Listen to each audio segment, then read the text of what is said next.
The Cat Quest series has been making a name for itself within indie gaming spaces as an adorable action-adventure that eventually grew to include a local co-op mode in its sequel. Over the years, the series has refined its gameplay systems to address feedback from the community and really hone in on what makes this series so special.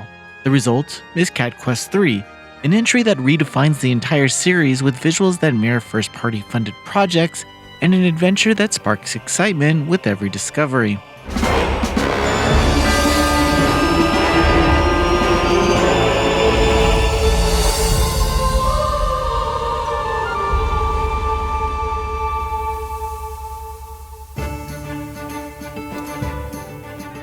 I'll start this review off by saying that you don't need to play the other entries in the series before this one. The story of Cat Quest 3 is focused on the beginning of a pirate cat's adventure. After an attack by the pirates, a special young child known as the Seeker was discovered by a lost spirit named Captain Cappy. The story then picks up 15 years later as the child and Cappy steal a ship and set out on a quest to find the North Star because that's what fate says the Seeker has to do. There are others who wish to take the power of the North Star as well, which might affect the story in some ways depending on which quests that you complete, but I played casually and managed to get a good ending, I think. After acquiring a ship, you and Cappy are kind of on your own for the remainder of the adventure. You'll meet a few other characters, but none of the NPCs really manage to leave a lasting impression. Further, outside of the encounter with the Pirate King, none of the other villains manage to sway the narrative in any other way either. This game is ultimately about the adventure, and you'll get that. But if you're hoping for an engaging epic, you might want to look elsewhere. What Cat Quest 3 has is charm. Each quest has an interesting line of events that makes completing them very, very fun.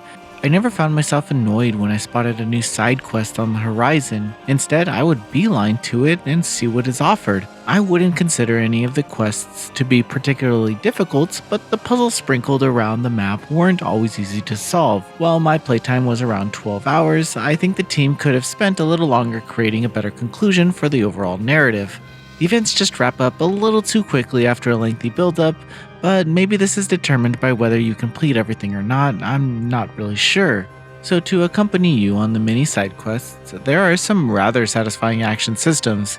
There are several weapons, each with various attack patterns. One of the stranger weapon classes is a shield that I never quite got used to using, but this isn't the only half-baked idea that I could find, and while still very fun, the equipment system is a little broken. You see, there's another system where you can roll dash into a run, but if you have a wand equipped, then you can phase dash.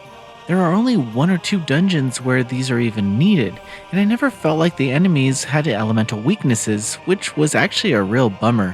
One of these ideas that was a little less easy to forgive is after completing all the bounties, nothing happens. I was hoping for a special fight or bonus chest, but the game just went on. Anyway, enough complaining because Cat Quest 3 is a very fun game. The overworld map is lush with discovery and activities that makes the exploration exciting. Sailing around or landing on an island typically triggers an event where you can either try to complete it or go somewhere else.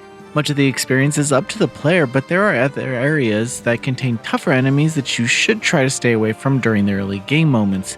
Further, you'll often find dungeons that feature arena battles and environmental puzzles with some rather creative solutions. Also, the amount of chests are clearly on display everywhere you go, so you don't have to leave anything behind, which was also found on the overworld map. I will say that after about level 30, the game can become pretty broken from an action standpoint. The gear in general is just a little too boring, but the side effects enemies suffer from ice is insane. I ended up just equipping an automatic ice attack that freezes enemies, and then I placed a level 3 electricity shield so they slow motion into an area of damage and get wrecked. And for even added damage, which was rarely ever needed, I would also use a level 3 ice spell with equipment that raised my ice damage, and that's how I one-shotted the final boss. Anyway, what I'm trying to say is balancing is a very big issue, but that didn't really hurt the amount of fun that I was having. I put time into the game, completing quests, leveling up, and improving my gear to make me a very powerful pirate, and that's what I got. I think the gear upgrade system is a little too dull and limited as it basically just raises your stats, but none of the buffs change or can be upgraded. After a while, you'll notice you're picking up the same gear. Well, that's because the game doesn't have too much of it, but if you do end up getting doubles, it just adds to the level of the gear. I think what made the experience even more fun was the local co-op mode that really delivered an experience that I hadn't had in a while playing video games. Cat Quest 3 is a game that is approachable to players of all skill levels, which leads me to believe that the game is exactly what the developers wanted it to be. And while I can sit here and complain about me wanting a higher difficulty mode, I think the game's audience is those looking for a weekend adventure to bring a little joy and discovery into their lives and hopefully share that experience with a friend. Cat Quest 3 is an exceptionally charming and fun adventure. It contains a world full of discoveries, both small and large, but all your time playing is rewarded with loot and the promise of more adventure on the horizon. This exceptional action outing captivated me, and although the gear system is easily broken, if you're looking for that perfect weekend game, you found it.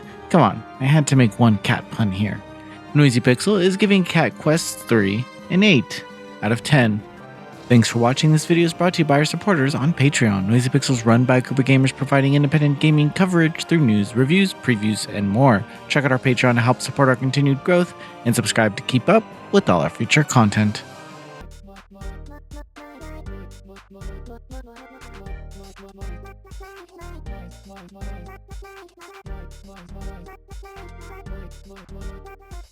Noisy Pixel.